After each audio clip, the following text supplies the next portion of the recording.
Yes, hello. Welcome to the Podcasters Lounge. I'm drinking some tea. It's very hot. So, welcome to the lounge. This is our live stream. We do a live stream every Wednesday evening, and we also have the Facebook group, as you could see on the screen. Definitely, if you're not a member of the Podcasters Lounge Facebook group, jump on that. And just to reiterate once again, we're just hanging out, chilling, having fun, talking about whatever, right? This is not training. Don't expect valuable content, all that stuff. Just we're here to chill and have fun. And of course, if you have any questions, ask them, and me and the others will answer. And obviously, if you have any problems. And so the name of this stream for tonight is what did I call it? Wait, where's the title?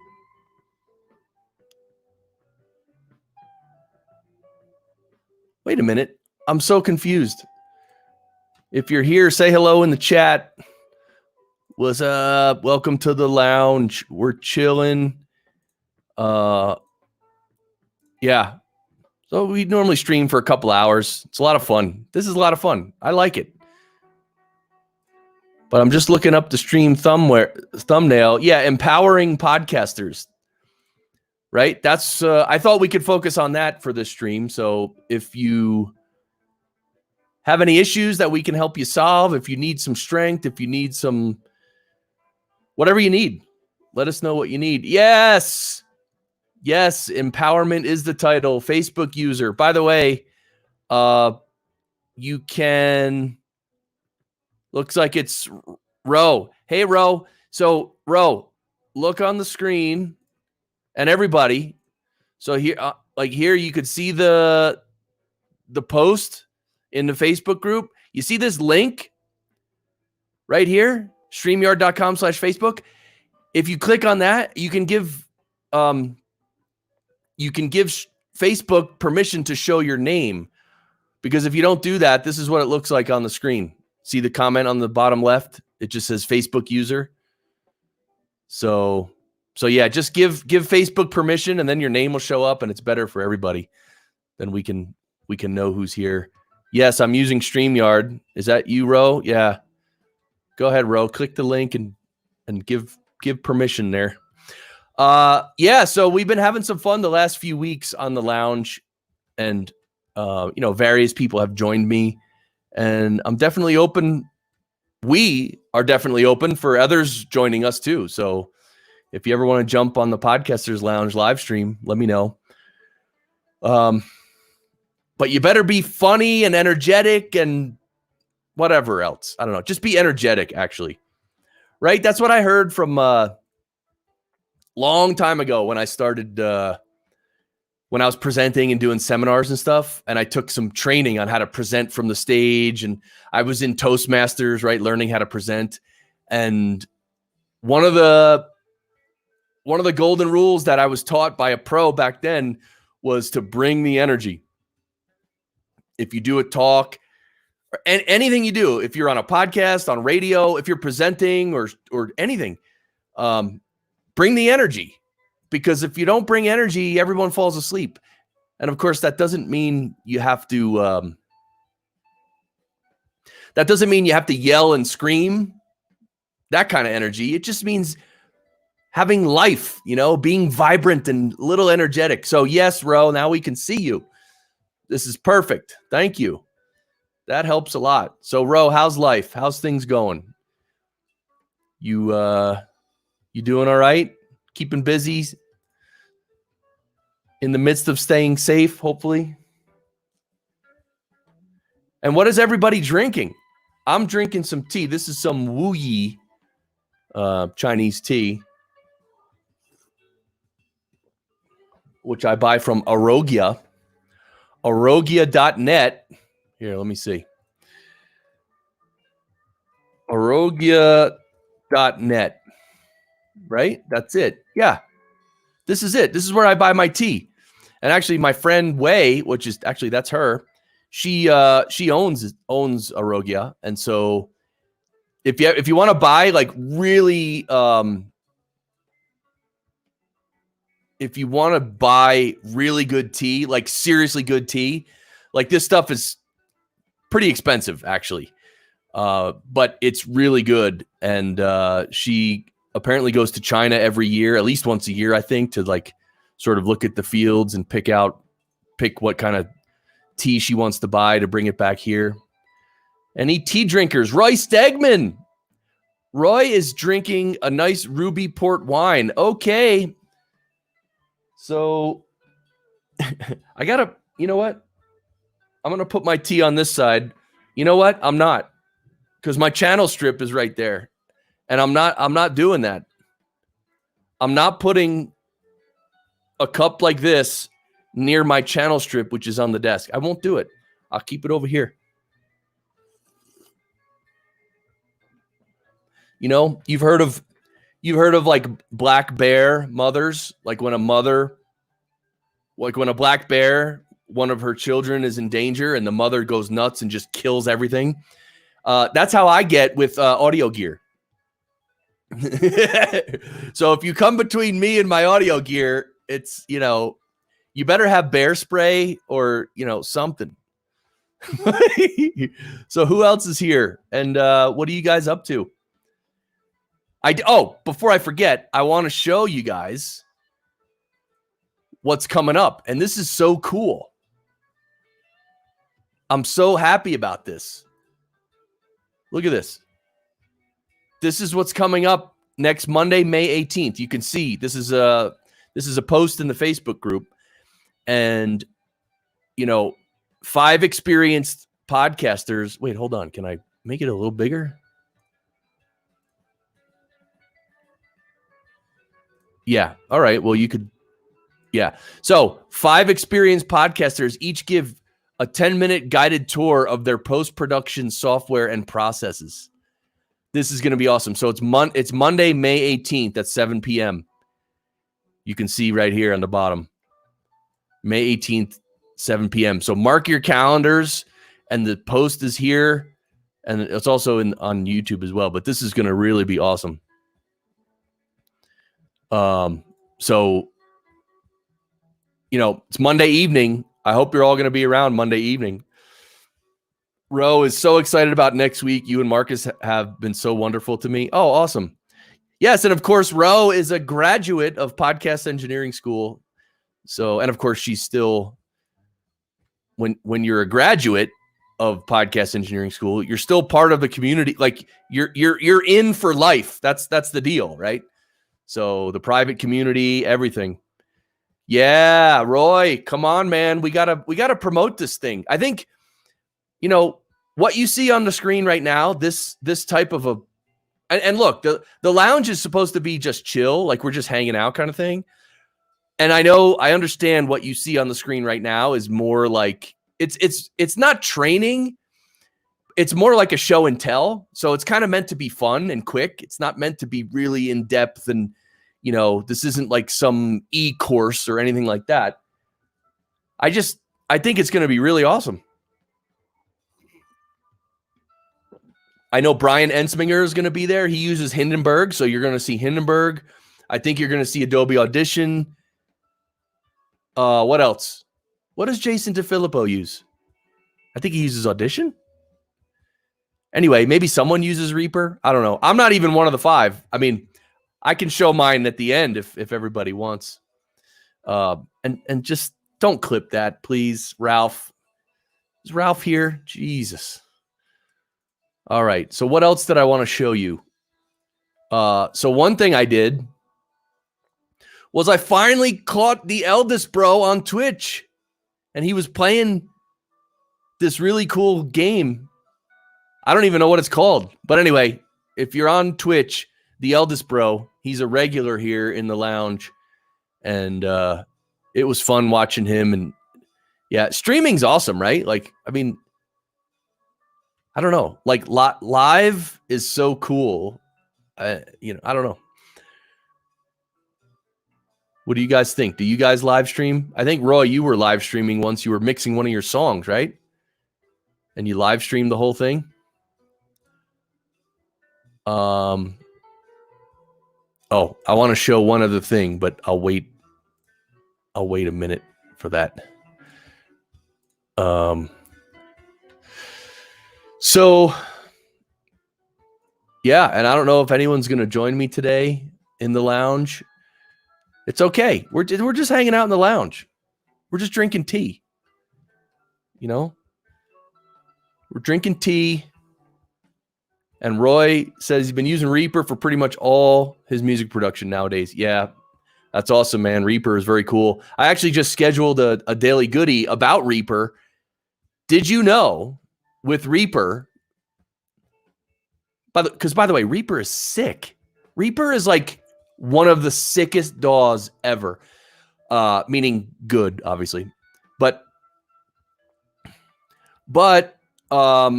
did you know? And Michael Jerry told me this, by the way, and I'm gonna shout him out right now.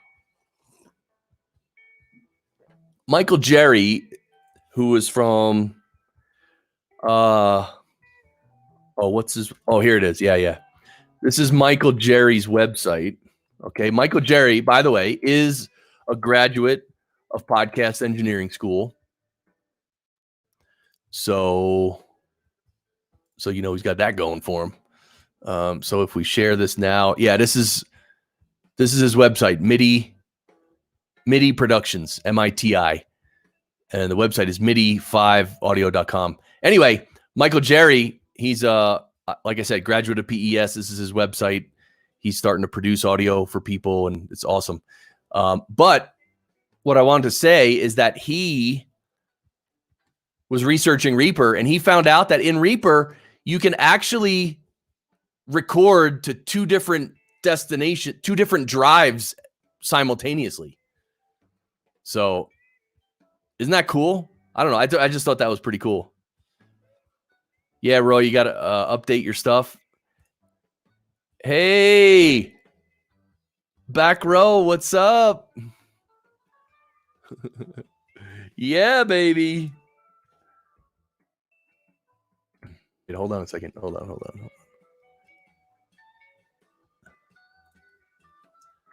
Hold the phone. Yeah. Yeah, 176. So yeah, Jeremy Barker, 176 was our episode, man. So episode 176 of my show is with Jeremy Barker, and he has the Back Row brand, Back Row Reacts and all that stuff. And look, you're on Periscope. Cool, man. Roy says, I saw its potential years ago and finally got it a year ago and started learning it. That's cool. Michael Jerry is also a great dude. Yes. What's up, Chris? Glad you're here. What's up, everybody? Say hi in the chat. Tell us the name of your show, too. If you're here and you have a podcast, let us know what it is. And also let us know what you're drinking. Or in Ralph's case, let us know what you're not drinking. It's easier for Ralph just to list the beverages he's not drinking because he's drinking like constantly everything.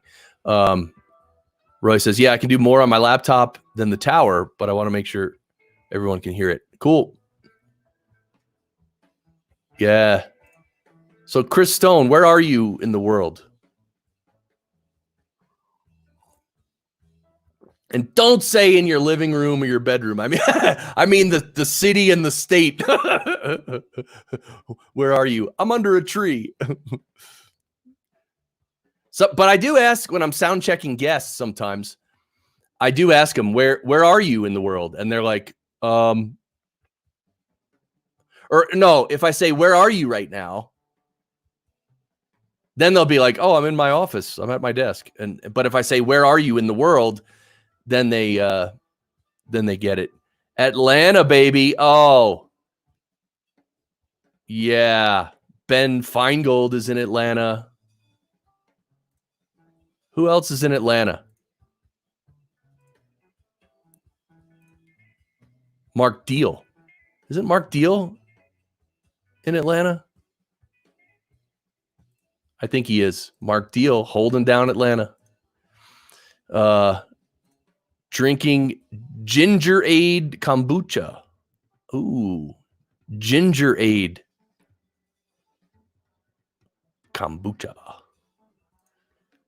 Roy Stegman's at home. Yeah. In Tampa, of course. And Rose drinking coconut water. Oh, yeah.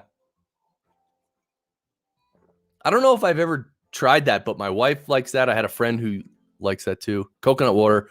Agree. Michael Jerry's great. Yeah, working from home in Tallahassee. That's where Michael Jerry is. No, you're in Tallahassee. Ro. Yeah, Ro is in Tallahassee. Michael Jerry is I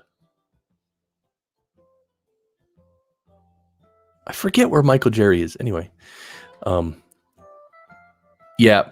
Mark isn't. Yeah. Atlantean. Right? Atlantis. Right? Who here in the chat thinks they lived in the Atlantis civilization in a previous life? Anyone? Daniel Hager's here. What's up, man? You're definitely in the wrong place. Yeah, there's no palm trees over there in Germany, dude.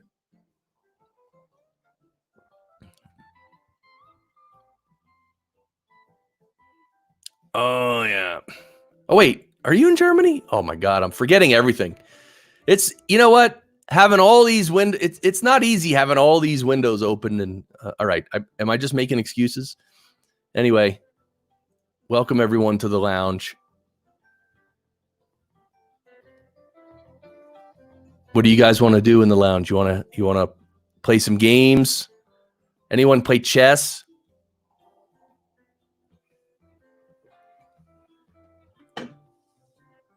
All right, I finished my tea and I started streaming chess. Actually, I should show you my Twitch channel.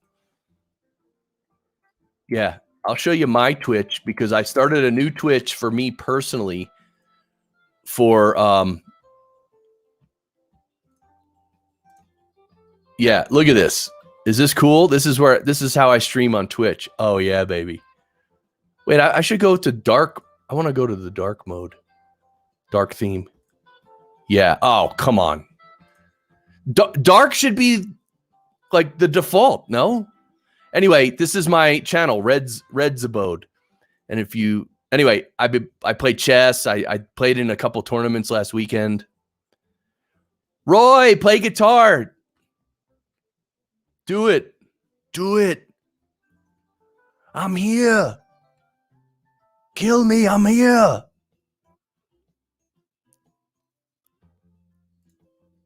Yep. And I've been listening to some cool. Hey, Roy, do you listen to techno music? Or Daniel, do you listen to techno? Anyone listen to techno music? Who's your favorite techno artist? I found a few that I like. Meaning like, and not just a song. Like I'm talking about a set, like an hour or 2 hour set. I saw this one guy, I think it was in Europe. They were literally the DJ. It was on top of, it was in Norway. It was like on one of the fjords. It was way up. It was like the coolest spot ever in the world. And he literally did a set from there. Yeah. Dark mode, everything. Yes. Synth pop. Oh, you listen to synth pop. See, I don't know if I'd like that. I like the darker stuff, like the more sludgy, dirty, spooky. Techno is from the devil. And guess what else I've been doing lately? Like, well, before I tell you what I've been doing lately, what have you been doing lately? Because here's what's happened to me. Because of all this time not being able to go outside, I picked up a hobby or two that I hadn't done in a while. So have any of you done that? Have you started back up something that you used to do and now you're doing it again? Maybe it's just reading. Like, right? Have you read any books or what else have you sort of gotten back to? I'm curious because I've gotten back to one thing but I'm going to wait to tell you. Depeche Mode is like the AC/DC of synth pop. Interesting. Yeah, Depeche Mode. I never got into them either. I don't think I heard much from them either. Because they like Depeche Mode. Did they like have a hit single or anything? I don't think so. Did they? If they did, I can't remember. But I never really got into Depeche Mode. But I did know some people in high school and college age that were really into Depeche Mode. Yeah. See, Roy, you've been playing guitar and bass, dude. I broke out my guitar. That's what I was gonna tell everybody. I broke out my guitar. It's like a cheap electric guitar, which kind of stinks because it doesn't really stay in tune. It's the kind of guitar like you start at the top, the low E, and you tune everything, and then by the time you get finished tuning all the strings, then the lower strings are off again. So like I'm still massaging it. Like, you know how sometimes over even a week or two, like you got to keep tuning it and it slowly kind of settles in, I think. I'm hoping. Oh,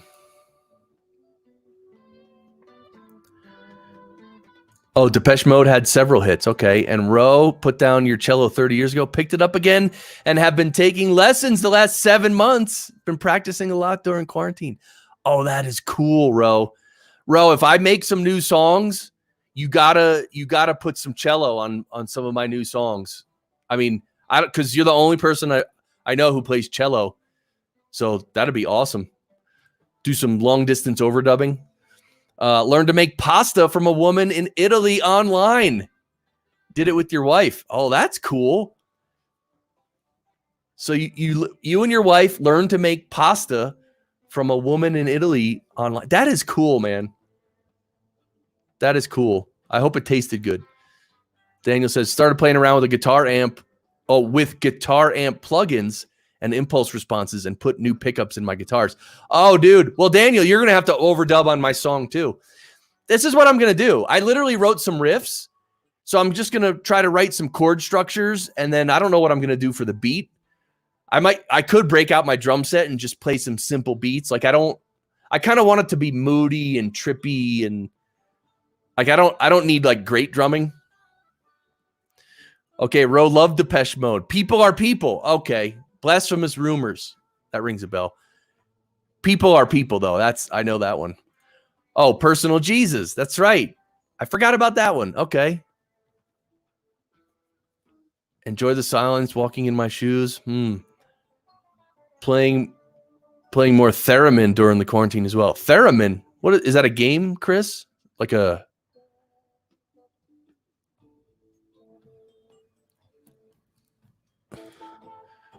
Hey, Heather's here. Hi, Heather. How to start?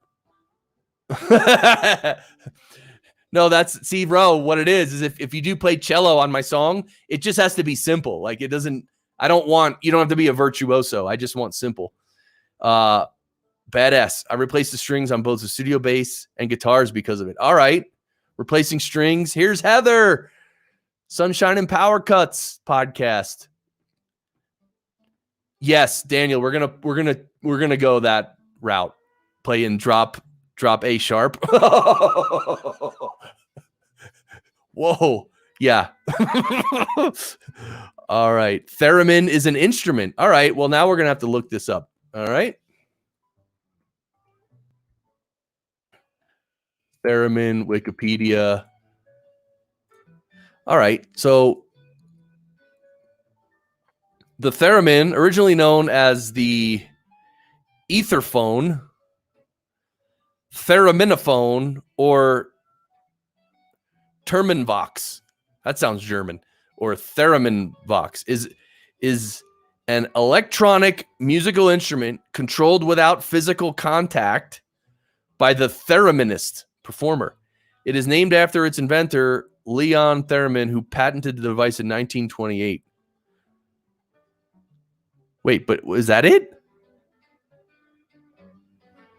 All right, hold on. Wait, this lady's playing the theremin right here? Yeah, on radio in 1930? What? Wait a second. What? What is this? Maybe if I hear it, I'll understand it. Like, what is this lady doing? She moves her hand. That's how you play it? All right, hold on. Let me go back to Let me go back to the chat. You guys are probably schooling me. It's the world's oldest electronic instrument, theremin. All right, I'm learning. It's the ghostly sound you hear during the old 50s sci-fi flicks. All right, we're gonna get a sound clip in a minute. Russian. That reminds me of the, oh my God. There was a piece of hardware that we used in the studio a few times called the Russian Dragon. And it actually helped even out a drummer's playing. Like if he was rushing or dragging, get it? Russian Dragon. If the drummer's rushing or dragging, that sort of evened him out a little. I forget. We only used it maybe only once, actually. Yeah, probably just once. Yeah, your hands manipulate the field. Is that true? Why? If that's true, why don't I have one right now? Why don't all you have one as well? Yes. All right, Roy. Roy's working on some news. All right, let me come back to that, Roy.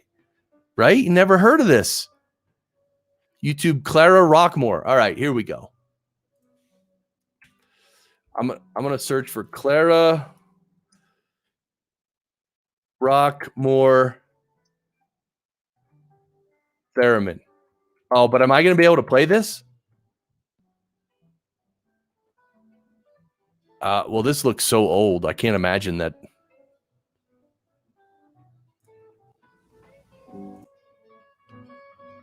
Wait, hold on. Is this?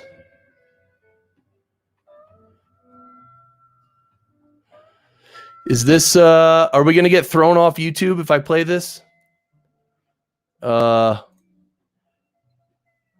had a theremin in one of your industrial songs, right? I should get one. I want to hear it first. Chris Stone, you have 4? Are you going to start a rental service? You're going to ship me one? All right, hold on. Wait. All right, I want to play this. Can you guys hear this?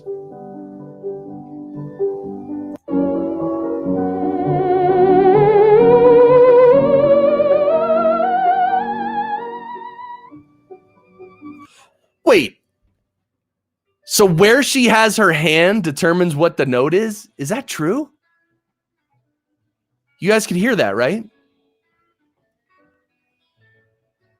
Left hand is volume. No way. Left hand is volume. Right hand is notes. All right. I need one of these now. Yeah, he says yes. You can hear it. Okay.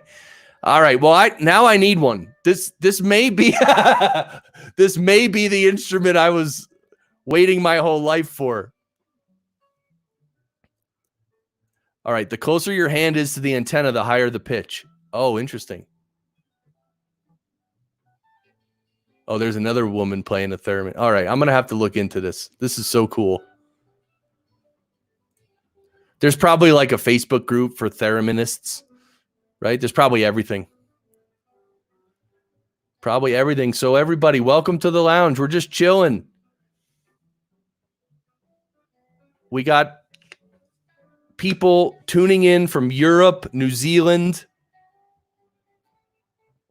Antarctica, I believe. That's a guess.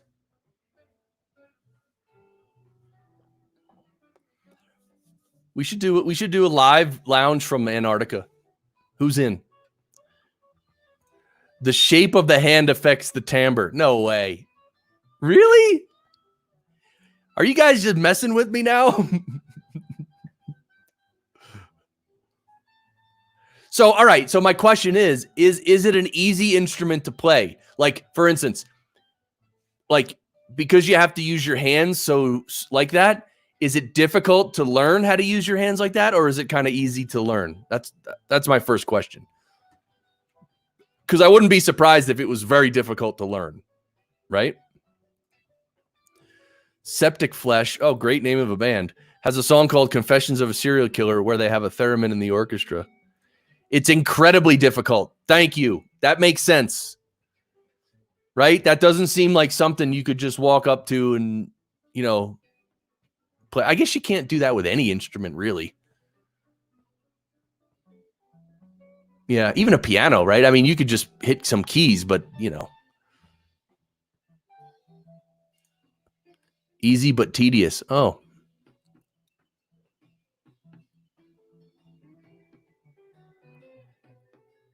So, all right, now I want to know how it works. Like, is there like an electromagnetic field that is sensing your hands or sensing the charge of your hand against the antenna?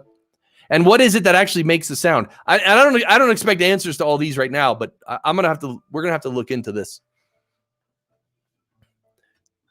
I think the theremin could possibly take the podcasting world by storm. You know, when people talk about intro music, just oscillators. Oh, cool. Yeah, that makes sense. Just a bunch of oscillators that are manipulated. That's pretty cool. You need the precision of a violin. Okay, that makes sense. Theremin hype. Yes. All right, Heather, do you play the theremin?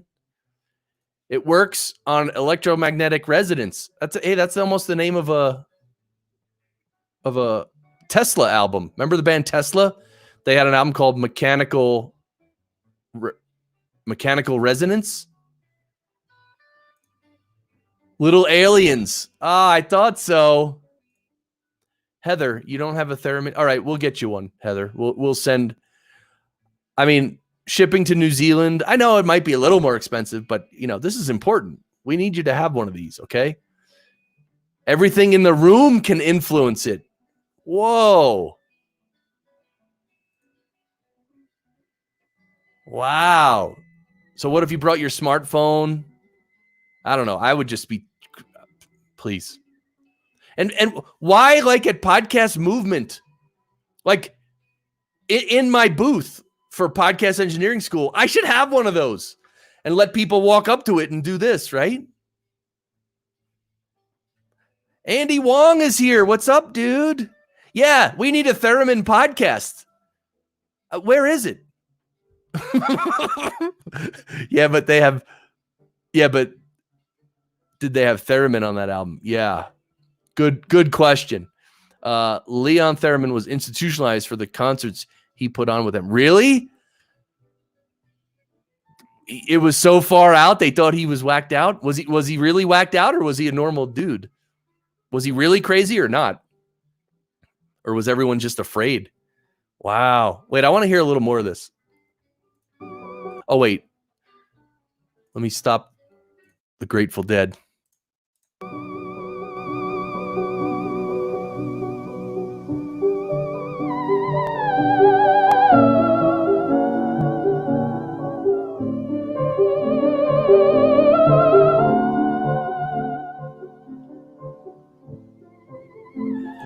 See, okay.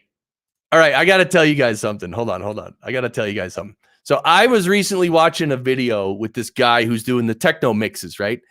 And there's part of when he's doing his set and the beat, and he's reaching all these dials and he's moving stuff, but there's parts where there's not much happening with the music. Like maybe it's just a beat with like one synth and a little something rhythmic.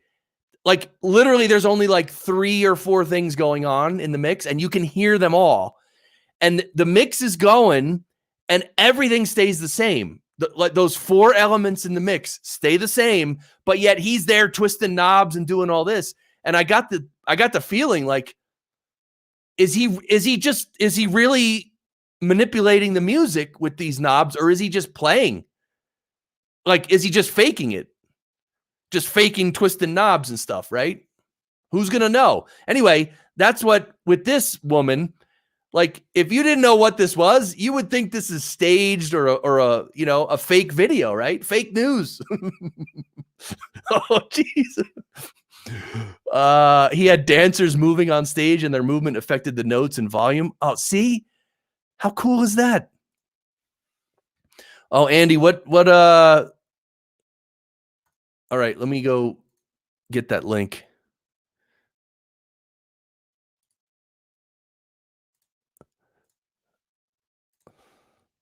Are we going to take the whole stream down? Wait, hold on. All right, this is what Andy sent me. Crazy theremin jam. No way. You think I could play? I could play this. This is a jam session, right? This is not copywritten music, probably. A Gnarls Barkley cover, the Ether and Aether experiment. You guys can see this, right?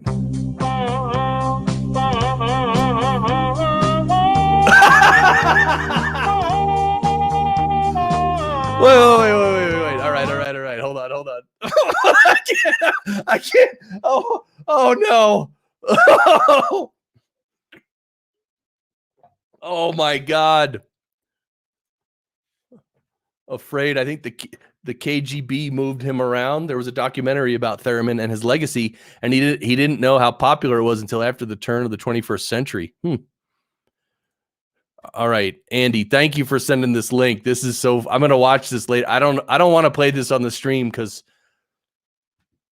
they'll catch me. But that sounds crazy, man. That sounds crazy. Wow, so cool. Who would have known?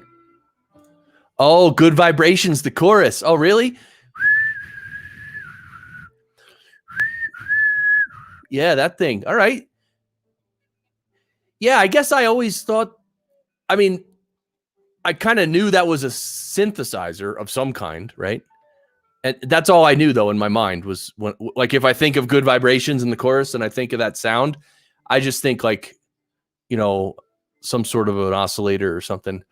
Because also Pink Floyd used a lot of synth, the oscillators and the early synths and all that stuff, right?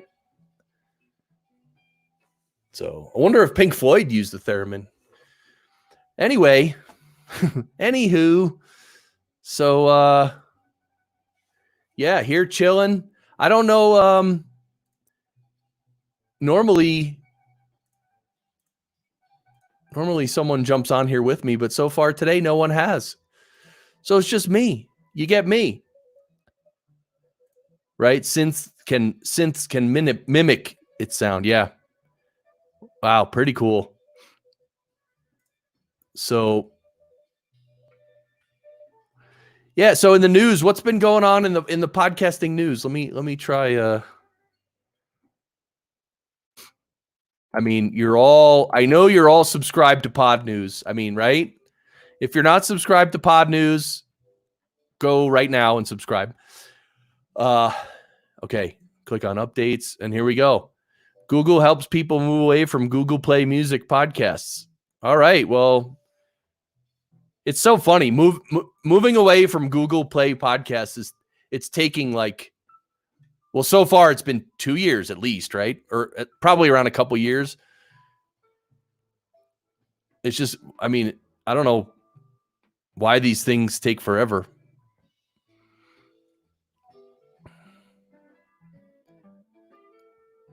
So Google has released a set of tools to help us move away from Google Play Music. The music service is switching to YouTube Music. For podcast listeners who still use it, the company has added tools for listeners to transfer podcast subscriptions to Google Podcasts, and for publishers to transfer their podcasts to Google Podcast Manager. It should hopefully start to end the confusion about these two products. Hopefully.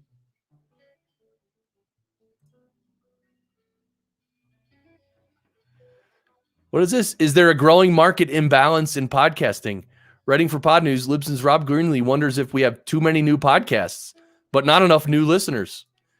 That's a good question. What do you guys think of that? Do you think there's too many new podcasts? Or is it okay, all the new podcasts? Oh, good, Heather. You already use YouTube Music. Oh, that's cool. I don't even know what YouTube Music is. Is that like because I know the YouTube, I think it's YouTube Red where you pay $10 a month and then you don't get any ads. Is that different? Dan Hughley, what's up, man? I just listened to your latest episode earlier today.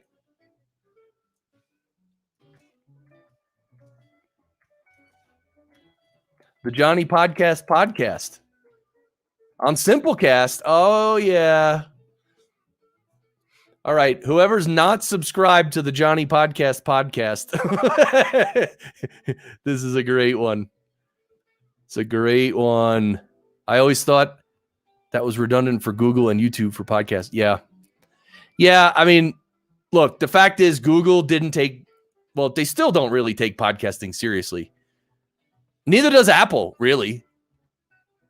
I mean, they don't really care. I mean, they're doing it kind of, but they don't really care. If they cared, they'd actually be doing more, but they don't care. Spotify, they've been caring more, and that's why they're kicking Apple's butt. Do you agree with what I just said, or was that incorrect? Andy Wong says, I think it's fine relative to blogs and YouTube channels, but it is a lot during a time where listeners are not driving to work. Good point. Yeah. Yeah, the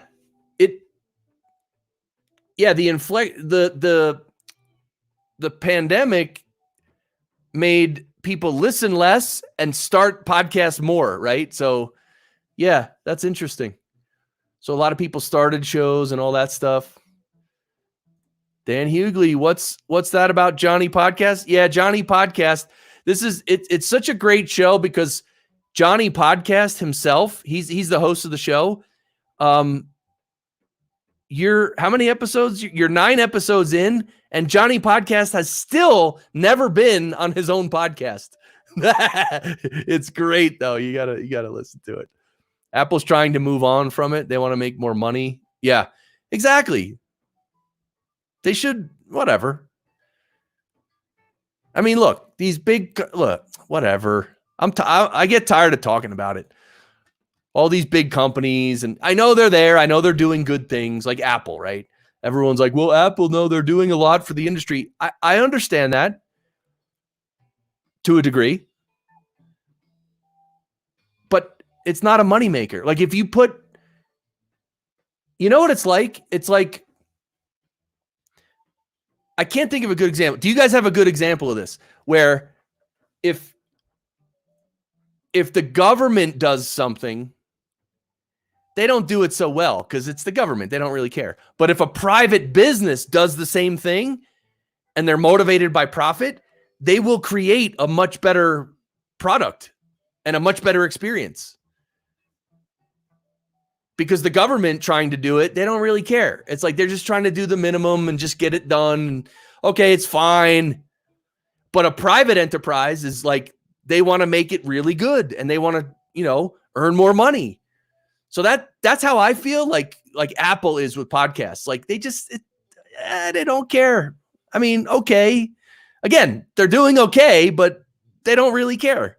And if you that's why we tried to start the IPA, the International Podcast Association. And one of the things I was trying to argue for in that the IPA is for a decentralized directory of podcasts so that Apple doesn't own the directory, right?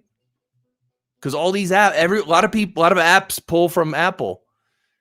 But why is Apple the people in charge? Well, it's because they set it up first. I get that. I get it.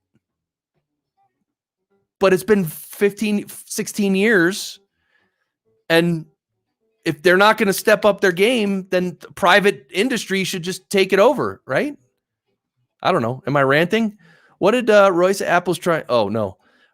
Yeah, Ralph M. Rivera's attorney yesterday was recorded. Okay. Oh, wow.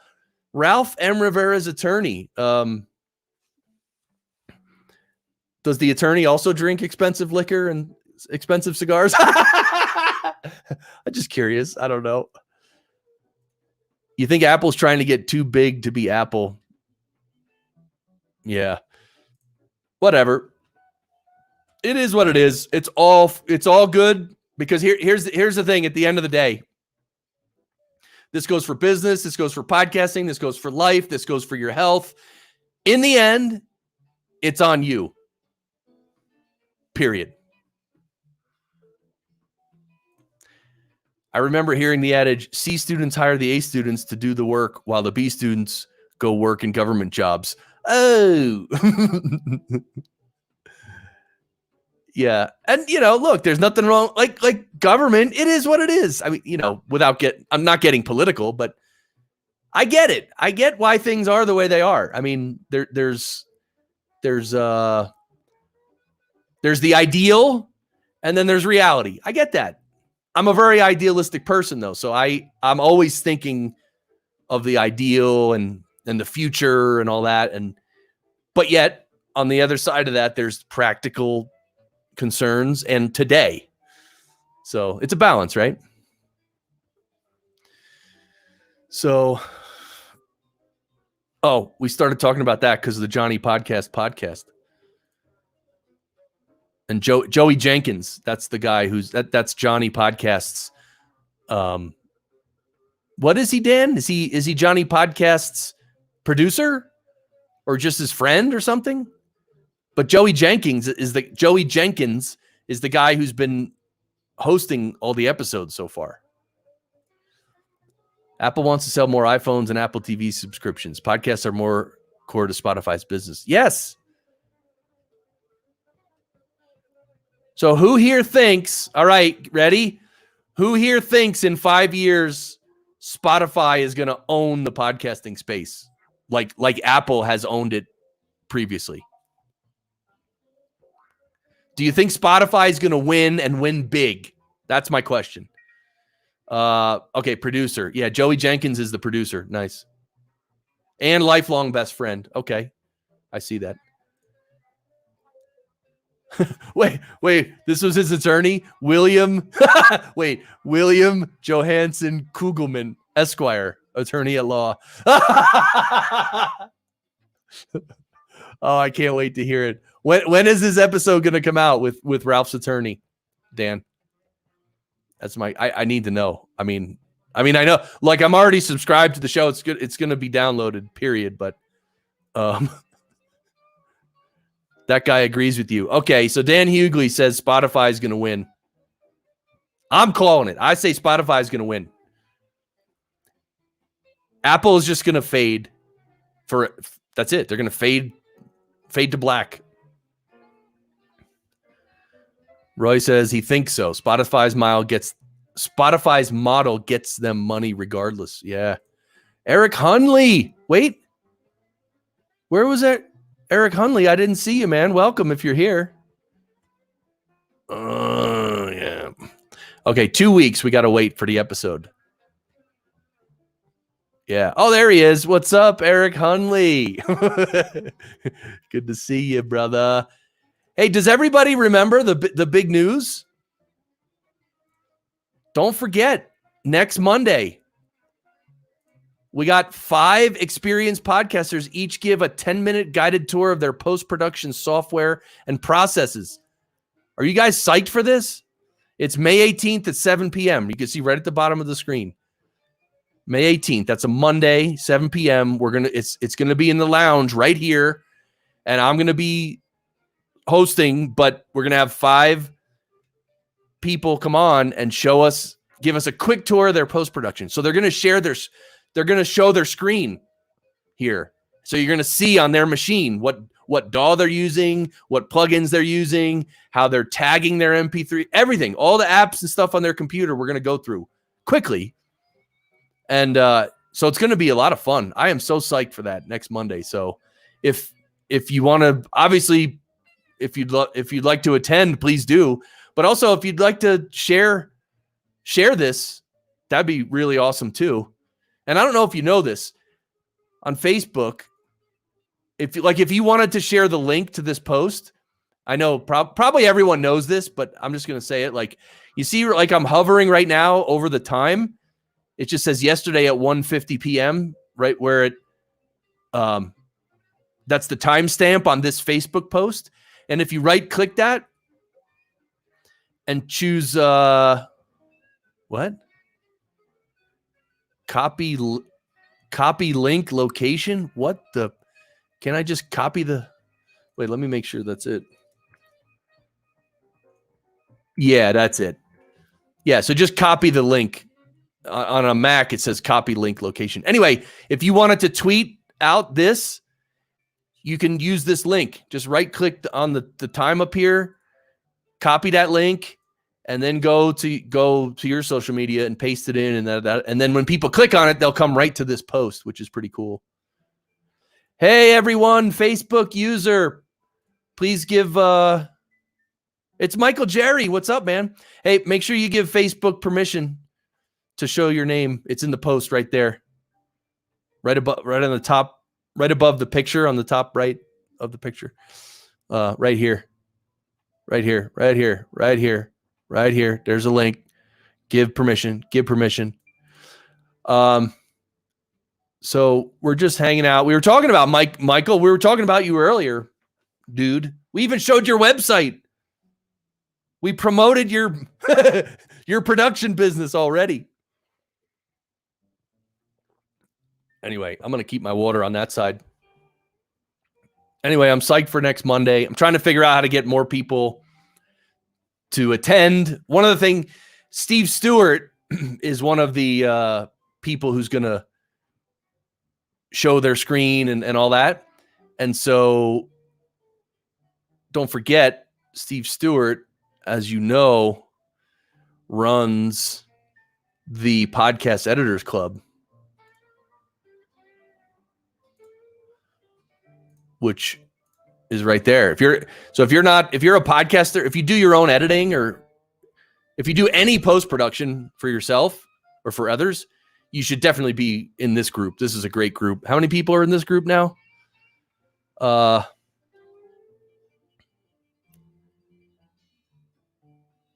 Is it 4,000? 5,269. 5,269. Okay, Podcast Editors Club. Yeah, baby. Oh, thank you, Andy. You'll share it. Am I doing Reaper? Yeah, well, and if none of the 5 use Reaper, I'll show my Reaper. So yeah, we'll definitely cover Reaper. We're also covering Brian Ensminger is going to use Hindenburg. Well, he uses Hindenburg, so that's what he'll show. And Jason DeFilippo, I can't remember what he uses. There's one way to find out. This is how you find out. You go to podcastengineeringschool.com and you type in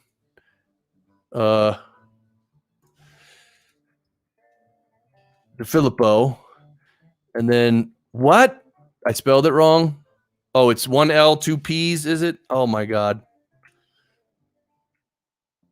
No.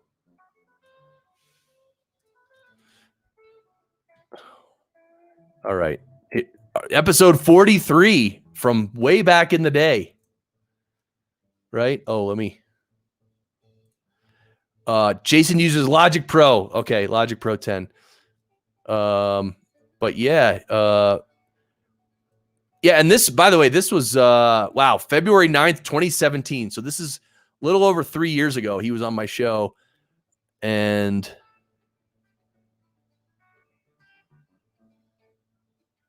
yeah, Logic Pro right there. Okay, that's cool. So we got Logic Pro, and I think Marcus DePaula. Wait, what does he use? See, this is how you do it. Search on my site. I've had all these guys on my show. Marcus DePaula, what does he use? What DAW? Let's see.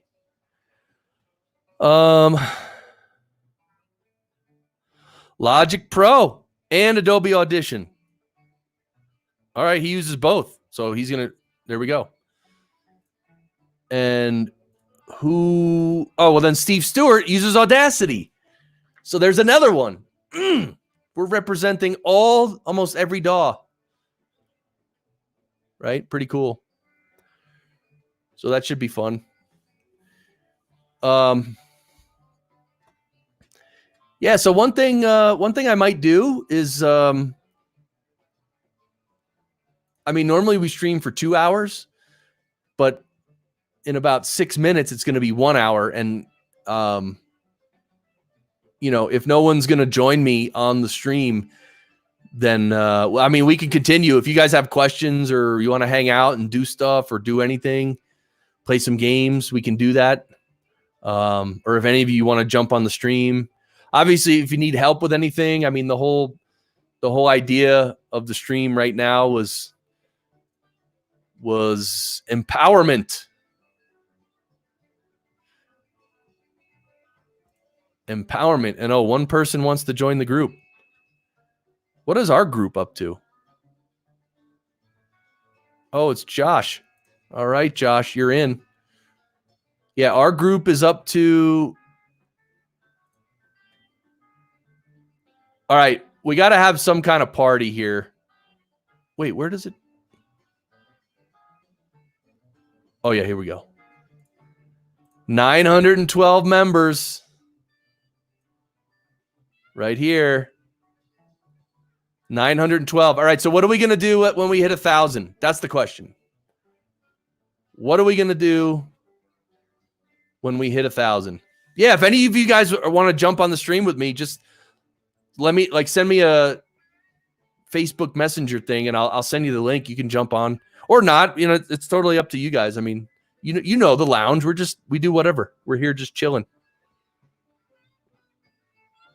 I mean, I could play some chess, but you guys really want to watch chess. Although I played a tournament. I played a tournament on Saturday, and I played another tournament on Sunday. And Saturday I got 5 out of 7. So I won 5 and I lost 2. And then Sunday it was 11 rounds. I think it was 8 out of 11. Yeah, 8 out of 11. Everyone pitches in to buy Chris a theremin when it hits 1,000. Yes! Oh, I need a theremin for 1,000 members. How much do they cost, by the way? Yes, Heather, hype. Heather, when are you going to do more streams with your coloring and drawing? Those were so cool. I enjoyed them so much. Great stuff on. Oh, thank you. I'm going to leave your hype up there. Who's this? Andy and Eric. Oh, Andy, you can jump in. Okay. Yeah, take your time setting it up. I just sent the link to you guys in the yeah, cool. Yeah, so yeah, hopefully I'll see you when you join in. But yes, hopefully next week you'll do more. Okay, Heather. Hopefully next week. So everyone should go. Again, if you're on Twitch, go to Sun Power Pod on Twitch, right? That's where you are. Oh, I have you saved in my Twitch. I'm following you in Twitch. I'm pretty sure. Yeah, there you are. So here's Heather's channel. Oh, see, I didn't know you were playing some games too. See, I missed a lot. Anyway, and there's your Sunshine Summit down here. It's cool.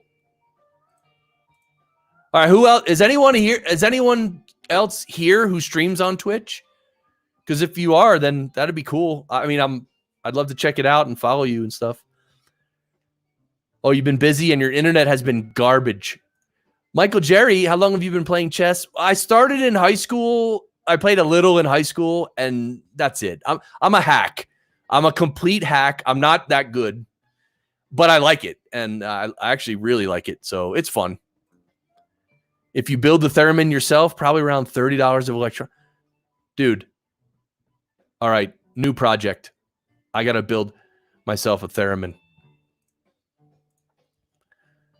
$350 to $500 for a new theremin. Thousands for older tube models. Oh, see, that's what I want, the tube model. And then what we can do is we'll get Bandrew to sound test the new one and the old one and all that. Be great. Is Bandrew here? Let's tell him that's what we want him to do. By the way, Bandrew just hit 5 years on his podcasted channel. Yes, I will build it on stream. How boring would that be? Wow. Yeah, Bandrew's 5 years. That was awesome. And I made a little video for him, which was great. I did a funny little diss at the beginning. Like I kind of wanted it to seem like the recording started rolling, but I didn't know we were recording yet. So I pretended to look over at Barry, and I'm like, who is this? What are we doing here? Who's this guy I'm making a video for? Is he some YouTube guy? And I just, and then I quickly cut. Like as soon as I said, like, who is this guy? I just cut to me, and then I was like, hi, Bandrew. And I don't know. So it was like the first ever video edit I made where I'm like, oh, that works. Thank you, Heather. It was awesome. That was fun. I got to get used to. Do you guys also feel this way? I very often feel like I should become more used to making videos, like maybe even a short video every day. Like I always think you should make more videos. You should be making more videos. And, I mean, I'm an audio guy, but I'm learning, video. I'm okay. I get not really. I'm a beginner. It's just hard, I guess. Oh yeah. And the new Barry clip. By the way, Heather, we're going to have a female invasion of the lounge in a few weeks. Oh, you made that video in Final Cut. Okay, you use Final Cut. Okay, what do I use? ScreenFlow. That's what I use.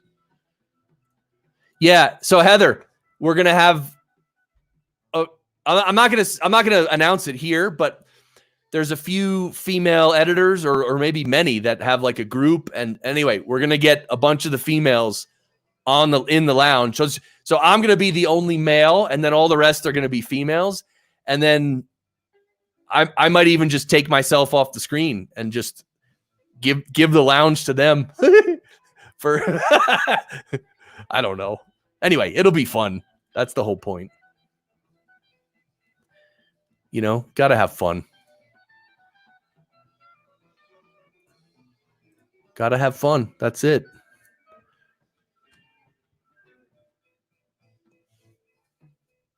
Yeah, and I thought like, oh, I could mess with them, but meaning have fun with them, not mess with them. Like nothing malicious or bad, just have fun, right? Like, but like with the whole female thing, the female and male and whatever, like because of all the nonsense in people's minds these days about weird things, like I don't even want to go there.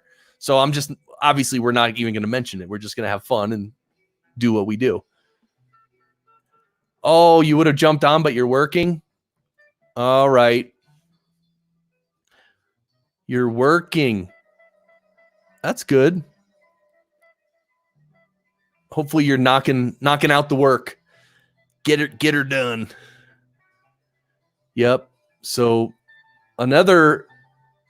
so that live stream is going to be really cool. When the ladies take over. By the way, if you had like, what do you think we should name that stream? I was thinking something like the female invasion. What do you guys think of that? Or do you have a better name? And let's welcome. Are you ready? Are you ready, everyone? Everyone, stand up. Stand up. I'm gonna freaking stand up. And look, my Fab Filter t-shirt. Okay? And we're standing up because Eric Hunley's here. Oh! I feel like I got suckered. Where's Andy? Where's Andy? Oh, and Andy's here too. Andy Wong, dude. What's up? There he is. You did get suckered. I was like, okay, peer pressure backfire. I know, and because you guys sent me like a 3-way conversation, and I was like, oh, they're both gonna come on. That's awesome. Yeah, hype for Eric, hype for Andy. Welcome, guys. Hey, good to be here. Yeah. So one thing's cool about the lounge, we're just chilling. There's no rules here, so there are no rules. Don't feel like you have to deliver value. Oh, it's good. Anarchy. We're good then. I'm guaranteed to fulfill that requirement. I have little value and a Guinness in hand, so we're done. Oh, all right. I didn't even put my water down. Oh, yeah, but you see, I'm with all you precious, pure of heart people. That's right. Okay, welcome to the Teetotaler show. I guess. And teetotaler, I think it is. Yeah, I think so too. So you guys were just each chilling at your respective homes, and you somehow tuned into my nonsensical drivel talking about theremins and everything. and admiring your camera setup there, Chris. Is that a Logitech Brio or what's your rig? No rig. It's actually my iMac Pro computer. I just use the mic built in. Oh, iMac Pro. Okay. Well, I think that's a bit of a better one. You've got good lighting though. Well, yeah, I got a bright light right in front of me. So it's like, in a way, it kind of feels oppressive, but you forget about it, right? Yeah, you got a good tan going. Yeah, I need a tan. Oh, so nice today. It was like 75 degrees here today. We went for a nice walk. There you go, Eric. I'm trying to find a good dark mode. You can control yours. I have to get up and turn my. Oh, there you go. Lighting is one of those things like there's people that know a lot about audio production, and I'm one of them. But there's other people who don't know much as far as lighting and video. I'm I don't know anything, but think about it. There's people out there who they see every little thing and shading, right? There's an art to that, right? Oh, there is. And if you're trying to do YouTube stuff, or you're a big Twitch guy now, it's huge. I don't know what I'm doing. Check this out. Yours is good, Andy. What do you blinding? Got? Look at that. Whoa, okay. That's your wow. Yeah, you got a nice wow. I've got this. It's a good soft light though. But that's bright. And how close is it to your face? It's about 5 feet away. 5 feet. That's nice. I have a $10 Target or Target. I'll upsell it. Lamp that has 2 LED bulbs, one that goes one way, one that goes another, and I flip it on and off. Nice. Well, I had to bring this one from work because I have this really cheap, I forget the brand. I bought one off of Amazon. It's a Chinese-made LED, and it takes 6 AA batteries. Wow. But somehow it occasionally just shuts off. So I got paranoid if I was using it and I was doing a TV thing. If it shuts off in the middle, that's not good. So this thing plugs in the wall. It's good. Not that one. No, the LED, the little Chinese-made LED does not. You either put a camera battery in it, which I couldn't you might really be able to do going. a fake camera battery then. Yes, because they have the camera batteries with the cable you put in to fake the thing. Yes, Eldest, that would work. What's up, Eldest Bro? Yes, it is Eldest Bro. He's here, and we talked about you earlier, man. I showed your Twitch channel, and I told everybody that at some point you might come on here to play play whatever game that was in the lounge, which would be kind of cool. So glad you're here, brother. So Eric and Andy, do you guys play any games online at all? No, I'm incompetent. I'm too old. Too old? I don't know which of us is the youngest. We're probably within 2 years of each other. We're all around the same vintage. Yeah, 1970. 72. 72. 2 years. April. March. Oh! 12th. You're the youngest. Oh. What are you? March what, Andy? March 9th. March 9th. Do you guys still have friends from high school that you still remember their birthday and stuff? Oh yeah, totally. I barely remember a name. Did a lot of drugs back in the 90s, huh? 80s, yeah. 80s. He started early. See you, Roy. Thanks, man. Thanks for hanging. Yeah, you're never too old to have fun. But Andy, do you play any games with your kids, or you guys do a lot of stuff? I'm more of a Street Fighter guy, and Street Fighter never made it as I don't think that I can play people on the other side of the world. Okay. I was playing Super Nintendo. I was not Nintendo network 64 and all that.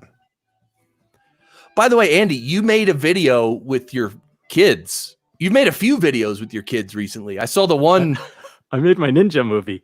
Dude, that was awesome. I was so happy to see that. And the other thing I was happy to see was your son on a golf course.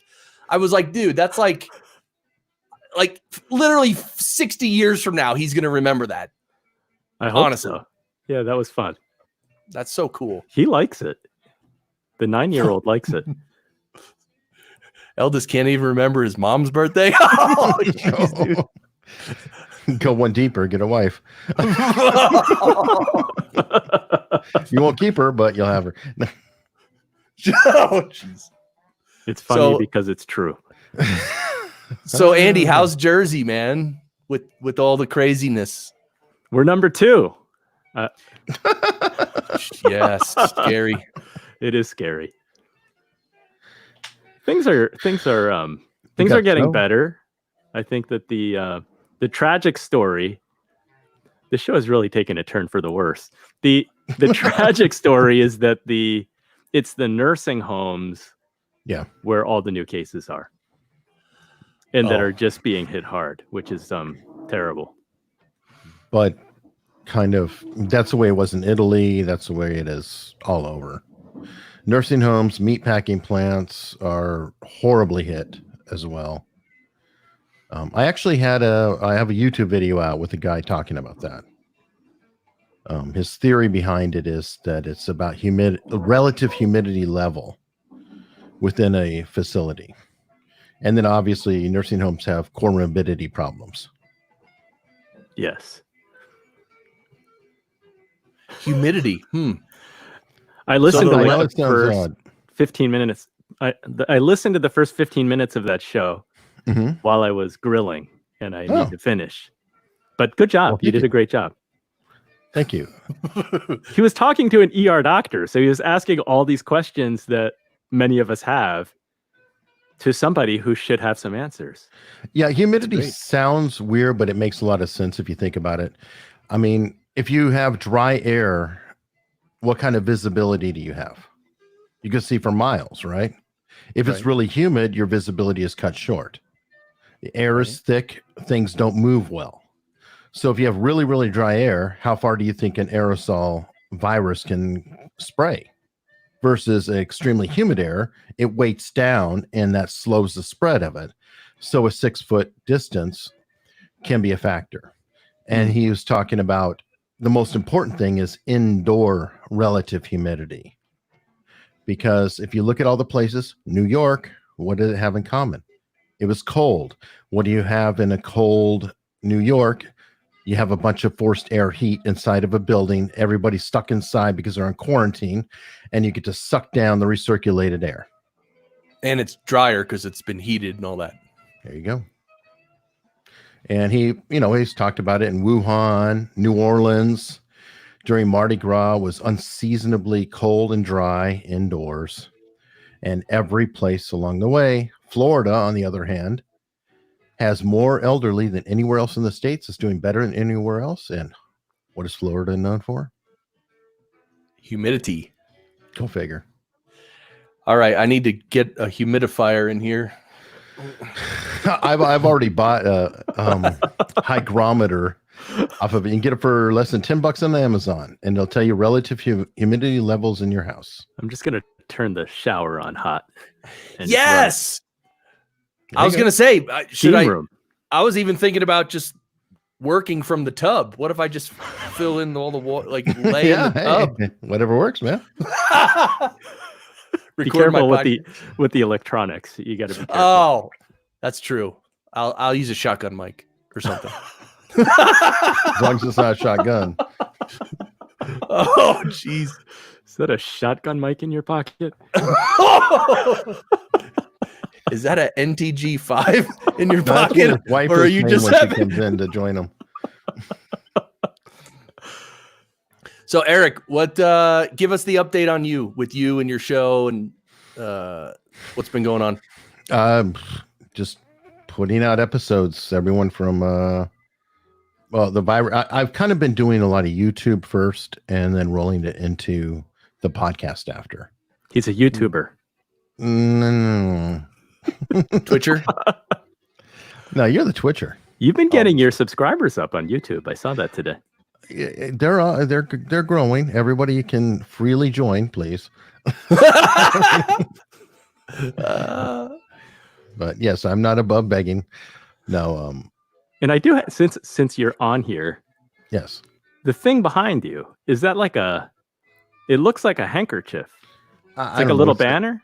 It's a cloth thing from T Public that you can get, which is a tapestry, they call it. Tapestry. Oh. You're smoking the weed over there? Dude. Oh yeah, baby. Tapestries. Oh yeah. A little tapestry and incense. Is that what you're trying to say? We need beads hanging in the doorway. Well, that's cool. That is cool. When you have to enter the room. Yes. Oh, he's practicing his Keanu. See, Andy is the Keanu of the podcasting world. Yeah. So, all right, Heather's reminding us to smash that subscribe button, and here's where you could do it. Right, this is your channel, Boom. right, Eric? Thank you. Hit that bell. Look at this. I want everyone to go here and annihilate the subscribe button. Okay. Actually, tomorrow I really encourage people to check it out. Not for me, but my guest, Jack Barsky. You can see it on the top there. This guy lived in the United States as an undercover KGB spy for 10 years. That's hardcore. Wow. Yeah, it's hardcore. he's awesome. He's one of the best podcast guests I've ever had. Huge response on it. And the cool thing about this is it's a live stream. So people can join it at 5:30, and that's all I'm doing is fielding questions from the audience to talk to them. Like, what was it like? What are the differences? What was it like having a German family and wife and kids, and American wife and kids? Because he was a bigamist at the time. So it's really, really interesting. And I find him interesting too, because while he was on the other side in the 80s, he's a patriot. He's just a patriot for another country.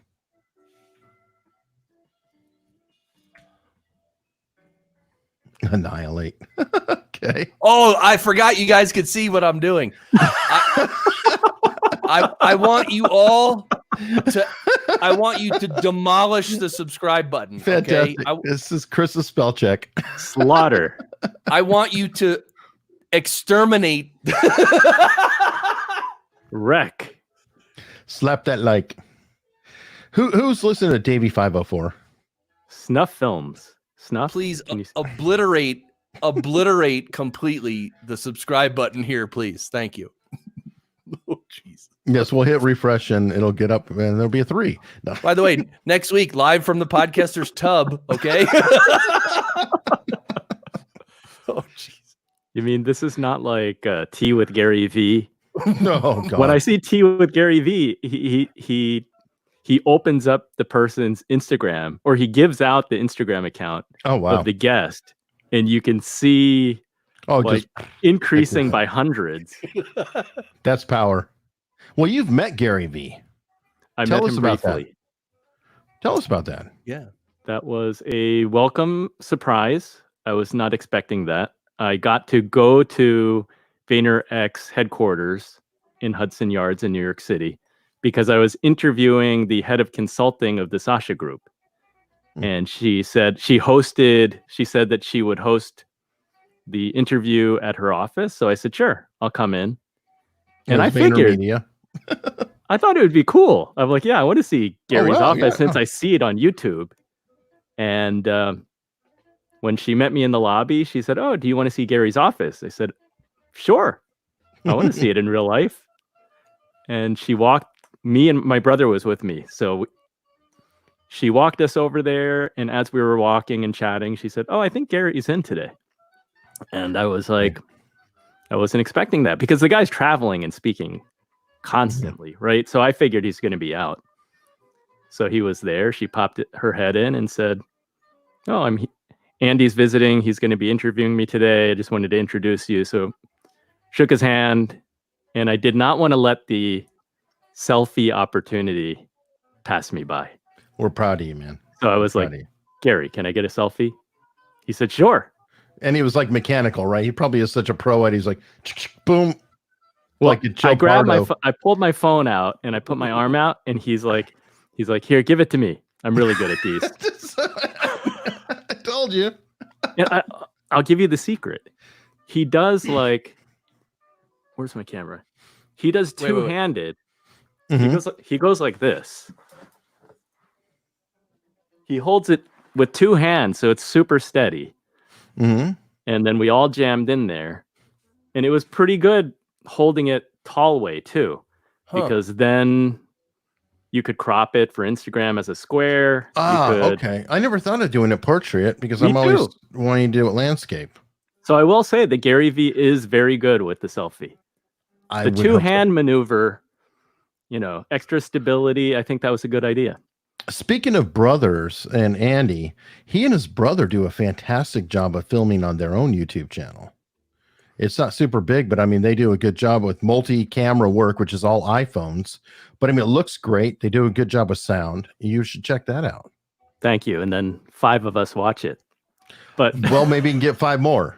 Smash that like. Yeah, annihilate that subscribe button. Absolutely. So wait, what's when the you name have of like that? when you have Inspired like Money, I think. no, It's either Inspire Money or Running Mead. It's Buy Local NJ. Buy Local. And sorry, I am subscribed. However, Thank you. When you don't have that many subscribers, annihilating that bell is like getting 3 more subscribers. This is it. Yeah, that's Yeah. us. All right, everyone, please go and hey, get him over 100 because then he can buy the name. Eradicate. Get the name. It can be youtube.com/buylocalnj. Rub Please. out. I'm sorry. Please eradicate and liquidate this subscribe button.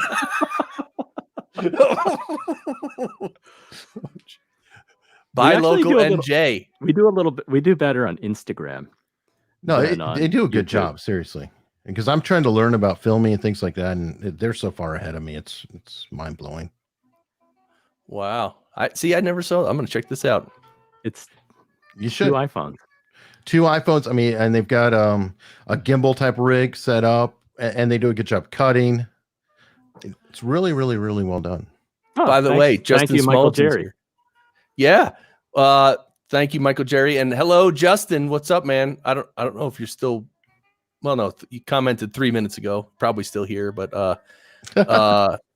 yeah. I don't know what to say because there's an identity issue with what happened last week on the. Anyway, Cinema.com. well, we had Regis Philbin in the lounge. I don't know if you all remember that last week. Did you see that? I heard about that. My. For real. Regis Philbin was here. What? You guys didn't see that? No. I Dude, heard reference, but it, you but saved I wasn't it, right? here for it. You saved to put on YouTube so we can check it out. No, it's there. Yeah, the one from last week. All right, I'll have to check it out. Yeah, Regis. What was Regis no doing? video, but we But had he was audio. commenting.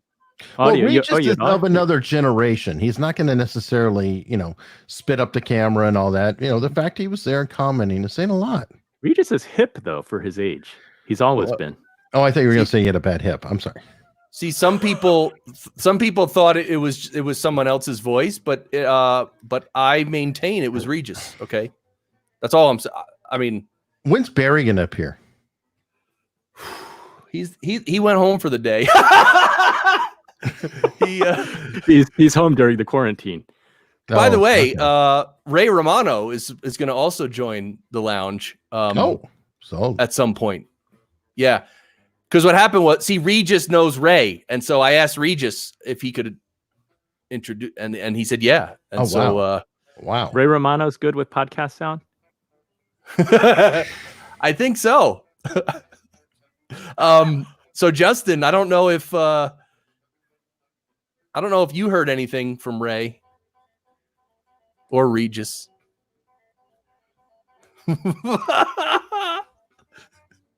I hope Kathy Lee comes in. I'm thinking Rosenthal. Phil Rosenthal with Ray Romano would be fun. Has anyone seen Somebody Feed Phil on Netflix? It's fun. Somebody Feed Phil? Yes. I have not. It actually is a really fun show. Phil Rosenthal goes around the world and tries out different eateries.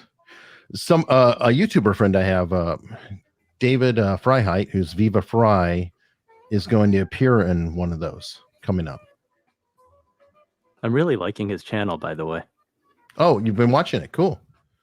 He does really, really good stuff. I mean, and he's a one-man show. His making toilet paper video, which I know is not his normal. Well, that's actually kind of what he was doing, but then he found his legal stuff caught on. But I mean, this guy got his start by putting a peanut, like a peanut spread on a GoPro and letting a squirrel grab it and run up a tree. I'm not Well, that's kidding. cool. For a second, I thought you said something else, and that was Yeah. not going to be appropriate. No, we got picked up by National Geographic. Oh, wow, dude. Okay. Yeah. You're gonna Okay, censor terrific. this? I saw the look on Chris's face. He was like, Yeah. Where's he going with this? Oh, is this a Jersey thing? No. No, it's English. Well, I don't know. You both knew. That's true. We both heard it. So yes, the make your own toilet paper video was great. I showed my kids and my wife; they all liked it. It was watched multiple times at my house. He also has strange eating habits. Check out his Viva Random channel. He's a fast talker. He is. He's very, very anxious as a person. He just speaks fast. When I watch his videos, I don't know if I'm supposed to speak faster if I'm on a YouTube video. He packs a lot in, like in a short period of time. Well, he does 3-4 a week. But I mean, he's blowing up. He's getting about 1,000 to 1,500 subscribers a day. Yeah, I forget where he is. Is he around like 300,000? No, he's about like 207, 208 now. It's a lot. He just crossed 200,000, but he got like 30 or 40,000 last month. That's a lot to my 56 or whatever the number was. There. I hear you. So that's why it's kind of funny. I mean, I've got my sights on 100 and I'm barely halfway there. I did a live stream with him and that equaled 150 immediately. That's more than your 26, eldest. I hear you, brother. I hear you. On it's more than my 3 on Twitch. What is the traction with Twitch with everybody? It's like, what's wrong with YouTube? It's been around a long time. Everybody's like, oh, you got to get on Twitch. Gotta get on Twitch.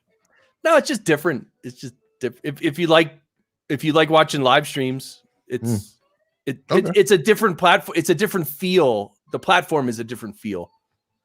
How about TikTok? Are you guys on TikTok? No. I downloaded it. I set up an account. Not really. I just made an account and downloaded it. And then I didn't really know what to do. I'm like, what am I supposed to do? Like, it's like the new Vine, isn't it? Yeah. I mean, it was more for like 12 and under originally. Like at the start, it seemed like kids just and then Gary V loved it. Gary V hopped on full circle. Why I'm tempted is that on Twitter, I see these videos that are TikTok videos, and the genre of videos, not to get political, but when they take Donald Trump's audio and they lip sync to his, they're hilarious. Oh, that's been done everywhere. Yes, but like TikTok, but the TikTok creators have they're short enough that they have millions of followers. Just I think primarily doing that. They take the audio from the briefings, and I saw a couple of females, and they just lip sync Donald Trump, and it's very well done. It's very entertaining. Okay. And I recently heard how many people are on TikTok, but it was like is it like billions, literally? I don't think it is yet, but it is growing really fast. It's been the perfect honeypot from China. Seriously. I mean, it is tied in. They play it off, but they are a Chinese company, and there's a Chinese law that everything has to be shared with the government itself. So, hand it over. Yeah, see, the eldest says better live interaction with Twitch.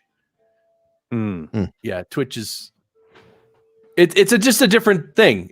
So what I would say, like when I go to Twitch and I use Twitch, I actually love it because I like watching the greatest chess players in the world play stream chess live, and Cool. it's great.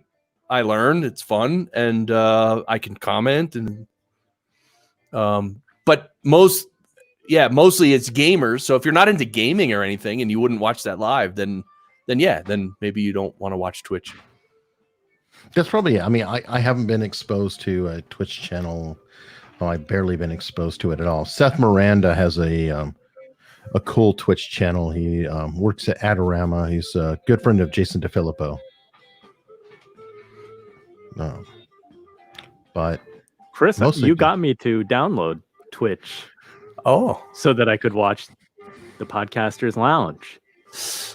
Cool. Is that And where you you like watch it? watching that on Twitch? Well, I installed it on my Amazon Fire TV so that I could watch it on the flat screen. I had you like on the 65-inch flat screen. I'm like, look, Chris is like bigger than life. Lumi, almost like a guru. But my Fire TV is like first generation. And shortly after, I got the error message saying that I'm out of space. So I had to remove Twitch and like a bunch of other apps that I never use so that I could watch Netflix again. I was having some problems. Interesting. Yes, my old Fire TV, I think, has some memory problems. You probably could get a newer generation for $20. It's just a thought. Eventually. I need to wait for I don't know, the Amazon, whatever their sale is. I mean, I can't say anything. I have an Apple TV HD, which means I've wasted way more money than everybody. Oh, I have 2 Apple TV, like first generations too. I still use those also. Oh, no, I have a new one. I thought you just have to buy these things once. Once every few years. Yes, Chris destroyed your TV. Yes, sorry about that. The Podcasters Lounge broke my TV. Now that would have been cool if it was like with the guru stuff and like all the hippie things you guys were talking about, and it froze on the screen. It was burned in. Yeah. Tapestry's burned into my old plasma. Before I forget, Andy, we need to know what mic you're using. Is Can that you tell? Did you get yours repaired? Oh, that's the one that Mike Delgaudio loves. Yeah, that's correct. That's a really cool one. It's the CAD. The eBay CAD too. E100S. Equitech E100. E100. It's the older one, so it doesn't have the S. Okay, and actually, I think Mike Delgaudio said that older one he likes it better, right? That's the one. I think he did like that better. There you go. Sweet. Inspired Money. There's your show on the back right there. Oh yeah. So, and by the way, Andy, I love when you go on these TV shows and you get a few minutes on there. It's so cool. So let's pretend you're on a real show. So Andy Wong is here from he has a podcast. So Andy, tell us what are your thoughts on crypto these days? You edit that show, one of those crypto shows. That's a big show. Do you still edit that show? Yeah. I forget. Do you know what's called. being said? I do 2 shows for her. Unchained is the big one. Yeah, Unchained. Unconfirmed is her other one. Sally? No. Laura Shin. Laura Shin. I forgot the first name. Yeah, former Forbes senior editor, and also she's writing. Well, she's going to have a book coming out about the crypto space and the last, covering the rise to the peak and all that. It's pretty cool. You'll be happy to know that I listened to part of an episode this week, but I wasn't listening for content. I was trying to A/B the audio quality to my show. And I was really? I'm like, damn it. Chris's shows still sound really good. I don't even bother. Well, but I listened to mine and I was like, yeah, it's acceptable. Oh, jeez, acceptable. I'm like, it's not where Chris's audio is, but I'm like, it's not terrible. It's good enough. Let me tell you something. The grass is always greener, bro. One time, actually, it's happened several times. I'll go listen to someone else's show on my monitors, and I'll be like, wow, I like that. That sounds good. Like I got to figure out how to make it sound like that. Like, Eric, you know what I'm do you ever saying? do that? You ever A/B? A/B a Occasionally. show? I mean, it's kind of fun just to compare. It really is, and it can be really mind opening because see, referencing like that is well known in the studios as well. Like, yeah, in music you do that all the time. It's like you pick albums that you know that you love, like you love the sound. That's how you And test then- speakers, right? Yeah, you listen to it, and then you listen to your own, and you're like, the vocals aren't like the vocals are not where I want them to be, and you can try. You just keep tweaking until you get close enough. yep. That's a great question, Chris. What show really inspires you as such a high-level engineer, As a reference recording, or just that you hear and you say, "Damn, this is Which Sounds this is awesome. remarkable." I'd probably have to think about that and look in my phone and look at all the shows that I listen to. I mean, I believe it or not, when I listen to podcasts just regularly, I'm really not that critical of the audio as long as I can hear it and understand it. Like if there's major things wrong with the audio, then of course I hear it immediately and I'm like, ugh.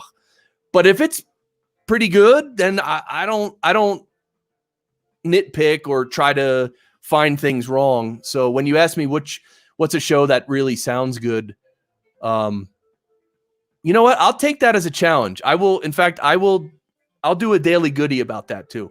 I'll put it out as a daily goodie. I'll find one that I really like. like for a lot of people, NPR is Radio Lab is right big is one. like top shelf. That's Is true. it I for forgot you? about radio. Some people hate it though. Yeah, some people don't like it. Ironically, it's like some people think NPR is too pristine and or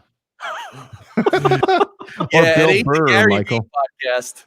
Gary V, when he must be like recording on a phone in the Yeah, I backseat of a think so. car. It's Go figure. like horrendous. Or they take the recording from when he's talking on stage in front of like 10,000 people, and it just sounds horrible. Like it doesn't even sound like they hooked up to the sound system, like the PA. It just sounds like they recorded from like the second row of an auditorium. Have you And listened they to do Bill play Burr? it. Monday morning podcast, Bill Burr. I've Very- actually never listened to his show, but I do like Bill Burr. his show is very I think he's on a Zoom H4 or H5 now. Okay. And he just wherever he is, he just goes off Right. and rants. One funny story about the Gary V podcast. A couple years ago, I listened to because I go through phases with Gary V. Like sometimes I appreciate him and respect him always. Sometimes I love listening, and then I sort of overdose on it, and then I got to take a few months, and I don't. Well, I it's don't repetitive. decide to do that. It just happens naturally. Anyway, It's repetitive. His themes are Sure. similar. Hustle, hustle, hustle. right. And so one episode of his podcast a couple years ago, I Larry guess he had Roberts. one of his not an intern or some other guy, and it was like a guy, a millennial, clearly a millennial who was just talking in that lazy voice, like no energy and like Vocal fry for a guy. yeah, like and there was like making noise, like it was, and the plosives were nasty, sibilance was nasty, everything was nasty. This was like the worst sounding episode that I have ever heard by a long shot. And I literally, just because I had to, I started drafting an email because I wanted to send it to these guys. Like, look, I'm not trying to be a jerk or nothing, but dude. But he's angry. So I wrote a big list. I wrote it out. And then, but you know what happened, right? I didn't send it because they're never going to read it. First of all, if they do read it, they're not going to listen to it. They're going to hate me. So I said, you know what? Get it. If people want to do podcasts like this, it's fine. Gary's morning tea is just not for me. Larry Roberts is tearing it up in there. Larry, what's Larry up, man? Roberts. This next one you got to put up. This one? Oh God, yes. Just put a Blue Yeti on the floor of the room he's in and hit record. Oof. Oh, you want to hear something bad? Somebody earlier was in a video group I'm following, asking about, I'm doing a lot of recording with video. It's on a beach in a windy location. And somebody actually recommended a blue snowball. I'm like, whoa. I mean, okay, the Yeti starts to look really good at that point. The snowball on a beach. What bitter irony. Oh, yes. Yes, it's a snowball in hell for sure. Yeah, that is great. In fact, that's if there's one mic that can rival the Yeti as a terrible mic, it's the snowball. Because no, it's a win. It's a win. There's no rivalry. It's just automatic. Give it the trophy. But it's so widely used still. The stand for the snowball is like it's like this high off the desk. Terrible. Yes, it is. It's got to be the worst. We should. So now you know what we should do. We should all like on Ralph M. Rivera's birthday. We should all give him like a blue snowball. How much do they cost? Are they that expensive? They're like $30 or $40. Really? Oh, dude, we all got to. Imagine getting like 17 snowballs as gifts. That would be great. And that truly is, you don't know what to do with it. You can't even give it away because it's cruelty. My first one was a snowball, and I had a co-host. Yeah, that classic. And am I right, Larry? A snowball, a Yeti is an upgrade from that. The eldest bro. Yeah. A New Zealand music store chain here recently started marketing for podcasting. Oh, yeah. Well, nice. It'd be interesting to see what mics they push. Because some music stores, they know, you know what I mean? Like they'll probably put out like the SM7B and like real mics. And the Rode. Well, it's New Zealand, so Rode would probably be pushed there, wouldn't it? Australia's not that far. Probably, yeah. I would assume. Yeah, no Yetis. All right, that's good. Yeah. Oh my god. And what does Jason DeFilippo's Twitter profile say? It's like Jason right now, the Yeti from hell or some. Yeah, look at that. He's on a Yeti kick. Actually, you know who's on a Yeti kick is David Hooper. Oh my god. Oh my god! It's like he is the one-man anti-marketing machine for Yeti. Yeah, but you still can't make a dent. Like you try to be the anti-marketing guy, and it makes no. difference. I think he's just writing it because he can always get a laugh. I don't think he cares. You're not going to change people's mind. Yeah, I'm going to bring that up. Facebook user says Yeti must die.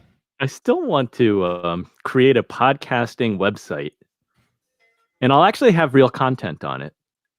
But I'm only going to have one affiliate, and it's going to be Blue, because that's going to make more money than anything.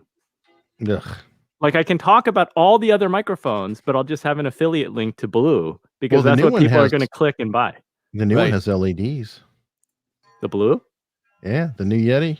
It's got little LED markers. It's very cool. Like a disco. Wow. It shows your levels dynamically. I agree that the Yetis are not as bad as long as they're set up right. Yes, if they're set up right, they're actually a really good microphone. But they're usually not. They're actually not bad for video too, especially if you sound trade a little bit. Yeah, because if you don't want to have it in the... Most people are not using it correctly. Right. So or it's more have fun. The settings. Jason Bryant. Jason Bryant's here? What? I'm sorry. I'm looking for David Hooper's page where he has all the blue Yetis. I'm looking for my blue Yeti. He's always just posting on Facebook. I wanted to throw a blue Yeti up right now. I was going to say, we should all get blue Yetis one day and just come on here and it'll be great. I actually have a blue Yeti, but it's in my brother's office, like on his windowsill. It's more like a decoration at this point. But I do have one. See. LED lights make you sound better. Oh yeah, baby. Oh, you got the black one. Am I using it correctly now? Perfect. Hold on, let me get a snapshot of that. There we go. Wait, hold on. Make sure it's in Omni mode, of course. Oh, You got to crop out the SM7B. no, this is what I've been talking into the whole time. Notice the unplugged cable. Yeah, It's wireless. Love You that. got the wireless Yeti. No, all Blue Yetis in promo shots are wireless. You haven't noticed that? You got the black one. Well, dude, I'm cool. I mean, geez. If I'm going to sell my soul to a Yeti, it's not going to be white. $250 there's for a the deal. H6. No, I didn't see that deal. That is a good deal. Right? I think Daniel sent that out, right? Daniel J. Lewis has this podcasting deals where you can get on an email list and he sends them to you. Bluetooth Yeti. Yeah, baby. Nice. So smooth. Oh, I love that. Yeah. So, I mean, I'll just say it flat out, Eric Hunley. I'm offended that you're not using that beautiful microphone right now. I know. What a waste. And I feel shame. I do. I'm sorry. Well, wait a minute. I should leave the stream immediately. Was it Matthew Passy? Somebody was posting about a company that was mailing microphones to guests. And it was the the Yeti, default was the Yeti of all. It's like, thank you. which, well, it's keeping the U.S. Postal Service in business because yeah, when you because the ship weight. the Blue Yeti, I mean, it's like 20 pounds. Oh, easy. Jason Bryant sent us a YouTube video. Right. Heil. I see Heil. Oh, Heil. Heil suck too, by the way. I know that's controversial, but they do. Yeah. The PR40. I'm not a fan. I've never heard one that I said, oh, that sounds good. Never. Unless it's Leo Laporte, but he kind of has a golden voice. So it's like if Mike Delgadio does a Heil, it'll sound good. Wait, Jason, what are you sharing this link? This says the Jason Show comes to Fox 4. Is this what you're... Is that the video you wanted us to see? Oh, you have to play the video to jump to see the host talking. Oh, all right. Let me share the screen first, and then let me go here. Jason Show, live in the home of said show, the entertainment capital of the upper Midwest, Minneapolis. Oh, here we go. About the test market. The to. I was, and I'm not just saying this because I'm. There he is. There it is. Now, That is there a cord? No. Nope. I got to yeah. Nope. No cable. It's not a proper Yeti promo if it has a cord and if it's upright. It has to have no cord and an angle. Otherwise, it ain't real. That's not really a Yeti. I have stand envy. Wow. You gotta love. I mean, that's the best part of the Yeti, that it has the built-in stand. Yeah, that's the best. That's true. I mean, that explains everything. You don't want a mic where you need a stand. It's built in. It's great. Exactly. There was a guy on. He was on a long time ago. He was on Laura Shin's show, and he had a Yeti, and he actually had it. It wasn't bait. He didn't put it on the desk. He actually took that bottom part off and mounted it on a actual boom arm. I've seen And that. then he had a nice pop filter too. See, that's the right way to use a Yeti right there. That is funny. Jason Bryant just pointed out that the link actually has Heil in the link, but it was a randomly generated YouTube link. Coincidence? I think not. I don't know. That's some true ad dollars there. Yes, Heather. The moral of the story is the Yeti is just for decoration. Yes. It does look cool. That's one of the problems. When you mount the Yeti to a boom arm, the thing is huge, and you need a boom arm that's like commercial grade. True. Yes. Because that's a lot of weight. If you hit your head on that thing, I mean, you're going down. Oh, there you go. Self-defense tool. Well, that would work. So, eldest, you're what blue mic do you have? That what is it? A baby bottle, or what is the one Todd Cochran used to use forever? Todd's finally on a good mic. Yeah, I haven't heard him much on his SM7. Does he sound good on his SM7? Oh, he sounds so much better. Okay. Sounds like a human. Blue Spark SI in red. Ooh. Oh, Spark SL. Now, we're not as cool as Andy with his CAD. Dude. I don't That's know. Does this sound good? The only reason I bought it was because of Mike Delgadio, and that I could buy it used for like $125 Not anymore. or something. Not anymore, dude. Yeah, it sounds good. What do you got it running through? Anything?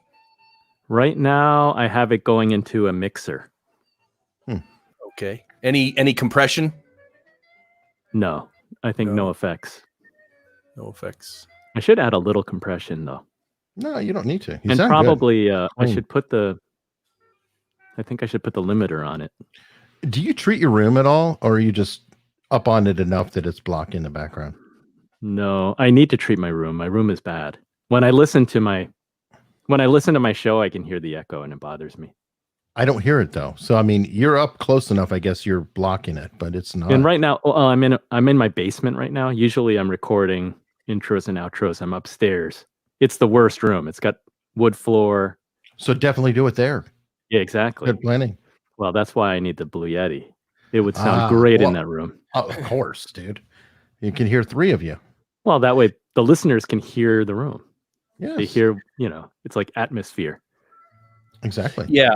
Can we get Ralph's address so we can all send him the blue snowball? That's just we are cruelty. doing it. Yeah. That is cruelty. I will. We're doing that. We have to do that. And you know what else I want to do? This is a setup I'm going to do for myself. I want 2 Blue Yetis. Wait, hold on. Let me. Okay. I want 2 Blue Yetis. I want them one over there and one over there. I want them both set to Omni. And I want to put them into my, I want both. I want a stereo signal going out to the stream. Better yet, 2 snowballs. I'm gonna get 2 snowballs. Or You get 4 for matched. the price of 1 Yeti want a and matched. have quadraphonic agony. On a matched pair. matched pair snowball. We should call Blue. Hello, is this Blue customer service?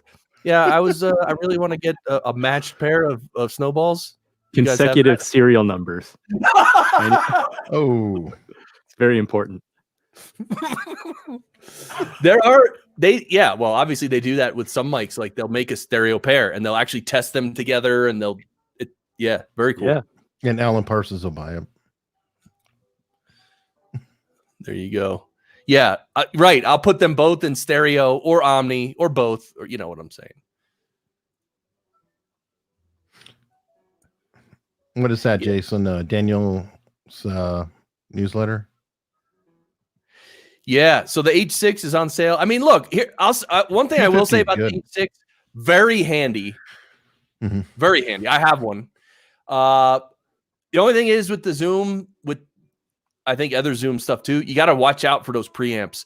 If your preamp is turned up too high, it'll literally distort the whole thing, and it's a nasty kind of distortion too.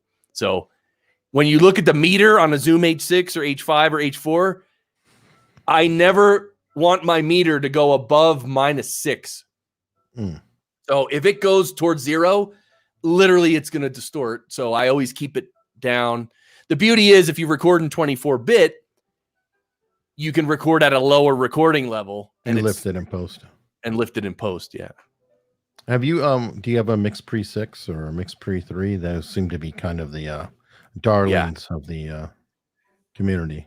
Yeah, I have the Mix Pre 6 and it is way higher quality than the Zoom H6. Is that the new one or do you have the original? I have the first generation Mix Pre 6. Yeah. Because the new one's 32-bit. Yeah, the new one's 32-bit, which is it's like they did. I don't know if you guys saw with the 32-bit, like you could literally record at like the lowest level ever and then just boost it in post and literally it's fine. Like there's no degradation because 32-bit is such a high resolution.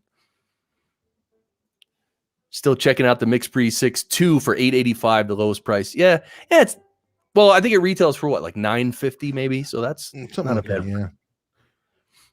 Oh, who is this Facebook user? Rob Rogers. What's up, dude? Rob Rogers is here, dude. Rob, you got to jump on the stream at some time too. I mean, I'd love that. I'd love to chat with you again, man. It's been a long time. And Rob Rogers is out on the front lines. He's a doctor. I think you're an emergency room doctor, right? So he's not sitting home during COVID. Thank God. Yeah. So, wow, we're coming up on the end here. Can you believe you guys jumped on? We've been hanging out for like an hour. Talking about Blue Yetis for an hour. Well, we promised no quality. I promised that. Mission accomplished. Yes. You know, that's the thing. We can't deliver too much valuable content during these streams because then people get used to it. Then they expect it. Exactly. There you go. Keep the bar low. Just keeps them coming back. Will they be as bad next week?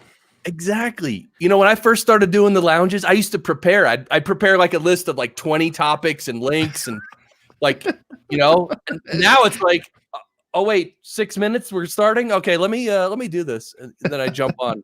It's great. Well, you have enough traffic in the comments to make it work. That's true. That's one thing. The lounge streams are hang on your own with no comments. Trust me, or have a guest with no comments. It's a treat. Not. Yes. Thank you. Yeah, that's thank rough. you to all the doctors and nurses. Yeah, definitely. Yeah. Thank you, Rob Rogers. Thanks everybody. So let's wrap this up. This has been great, man. I mean, I don't know. The lounge is always so fun. So why don't you guys do a little tell us what you're up to, tell us where people can find you kind of thing. Andy, Inspired Money. Inspired Money. I'm at 141 episodes. You can find me at inspiredmoney.fm. And yeah, that's the best place. I usually don't use a Blue Yeti. You can check it out. But maybe, you know what? Maybe one every 50 shows, I should record with the Blue Yeti just to see if listeners can find it. It's like a hidden treasure. It's like an Easter room. egg. They won't. It's like That's an the Easter thing. egg. And then when we should pick a week in like July, and on the same week we should all release episodes where we all use the Blue Yeti. That'd be fun. Blue would pay us for that, right? Blue. I don't think Is it It's Blue. Logitech owns them now? I don't think I'm in the best graces with the folks at Blue. I don't know why. For certain reasons, which You can redeem yourself with Blue Yeti month. I mean, it's a movement. You can create a movement. Get an affiliate code. You can have Yeti bucks. By the way, we have to send snowballs to Jason DeFilippo as well, because here's the thing, Jason, he will take them out in the yard with the sledgehammer, and he will videotape that. Oh yeah, no, Jason's Yeah. fun. We gotta do that. This You need to get episode Jason of on one of these. This episode of Podcast Engineering School is brought to you by Blue Yeti. Andy Wong's dulcet tones. Please click the affiliate link. I like that. There we go. So on the same week, we'll all use a Blue Yeti, and we'll all do fake ads for Blue like that. If you want to hear the next door neighbor's cat eating dinner while you're talking to your guest, get the Blue Yeti. And then we'll get a clip from David Hooper. Yeah, he could do the art. Yeah, the cover art. Definitely. I can make fun because I really do own a Blue Yeti, and so does Eric. Yours doesn't really count when it's like the Darth Vader version. That's not really a Blue Yeti. Doesn't Right, feel like a Blue Yeti. It's a black Yeti. And we know Black- what Wesley Snipes says. Always bet on black. There you go. So Eric Hunley, tell everybody what you're up to. YouTube, just find me there, Eric Hunley, or unstructuredpod.com. Unstructured. And you'll even find, you'll find both these guys have been on there. Yeah, baby. Andy's been on the filled YouTube with Yetis. channel too. Yetis and snowballs. It reminds me like, you guys remember Star Trek? What were those? Tribbles? Tribbles. Yes. Imagine like blue snowballs. That's like the modern day Tribble. It would be trouble for sure. Wait, what is that? What is the? I don't know what that is. Star Trek, the Tribbles, they were like in a vending machine type of thing almost. These little furry creatures spitting around. I don't. Yes. Where do I get There's that? Hold trouble on. with Here we go. Tribbles. Look online. gonna Trouble with screen? Tribbles. Can I Yeah, you can share your screen. share the screen? I don't know. Yeah, how let me stop sharing mine. Go ahead. Hold on. I seem to have lost my StreamYard. Okay, here we go. Share screen. Share screen. A friendly heads up. How do I do this? Weird throat noise. I don't know if you guys heard that. Do you see that? No. No, No? on the bottom. On the Oh, bottom share screen. hold on. It's asking me which screen. Ooh. Hold on. Let me do this. And then I need to do this because I'm getting this really messed up. Oh, here we are. We got it. Oh, Whoa. Those fairy things? yeah. Those were Yeah, it's little, tribbles they're just little fur balls. with William Shatner. So this is old school. Wow. Little fur balls. All right. Space rabbits. The smallest image he could find. Yeah. Can we get the 240 by 180 pixels, please? Please. Is it It enlarging? looks a little small for my phone.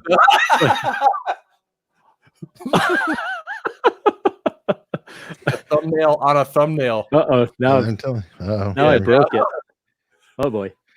Oh, Did I yeah, see- baby. Now we're Hold on. getting Did I see he had Bing? That's Bing, isn't it? Isn't that a B on the top left? Uh-oh. I can't control this thing. okay. Well, we see it. Little space rabbits.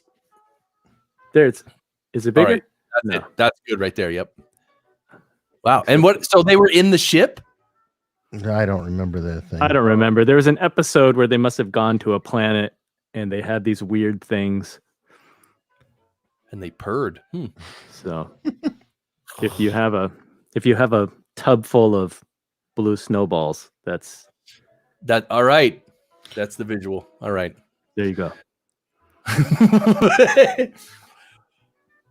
Wow. Well, thank you everyone for being here in the lounge. Delivering zero value. Oh, this You're is welcome. great. Guaranteed. You know, you got to set the expectations properly.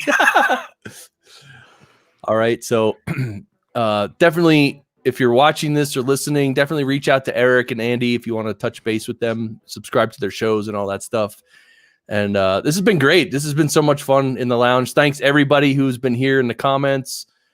Everybody, it's hard for me to list everyone who's was here and is here. But you don't want to touch them. Okay. And Eldest, you got to come on. We got to play some games in the future. So any last words, gentlemen? No value. Silence. It's crickets. Wait, hold on. Crickets. Any last words that don't deliver any value? They Anything? proliferated like Yetis.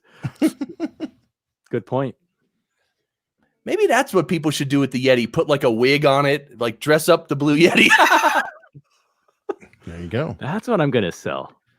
It's like, like a little Yeti hair and like Yeah. a face. There you go. It's like a Yeti You call it a accessory. windscreen. Yes. A Yeti wig is a windscreen. Yeah. And you I'm can gonna even sell like Mr. Potato parts, so you can have like eyes and a nose and a mouth. Definitely. yeah. And if the owner of the Yeti actually takes a picture of themselves, you can actually make it in there face and their hair and then stick it on the mic. Yeah, Chris, you and I shouldn't really talk too much because we've already got part of the shape of it going. Little flailing arms that come up. Yes.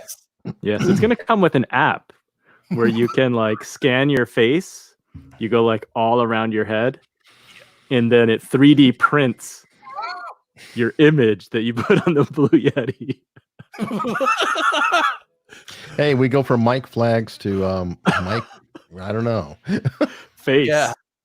Mike Face. That'd be creepy talking into your own face. Yeah, it'd be creepy talking away from my face. I already have to watch myself in a video screen. I don't need that.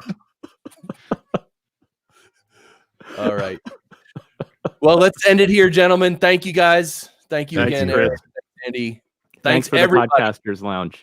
Yes, you. this is great. All right, we will sign off. We'll see you next time. Don't forget, next Monday, the 18th. Don't forget, this is actually huge. I really just want to show this on the screen one more time. Yeah, I'm going to share it with the Asian American podcast. Let me know too. I'll tweet it out. Oh, sweet. Oh, I didn't share my screen. Anyway, it's in the Facebook group. Monday, the 18th in the evening. We're doing 5 experienced podcasters are going to show us on the screen that their post-production workflow and everything. So don't miss it. Thanks, Sweet. everybody. Thanks, Eldest. Thanks, everybody. We'll see y'all. Rock on. Have a good night. Good night.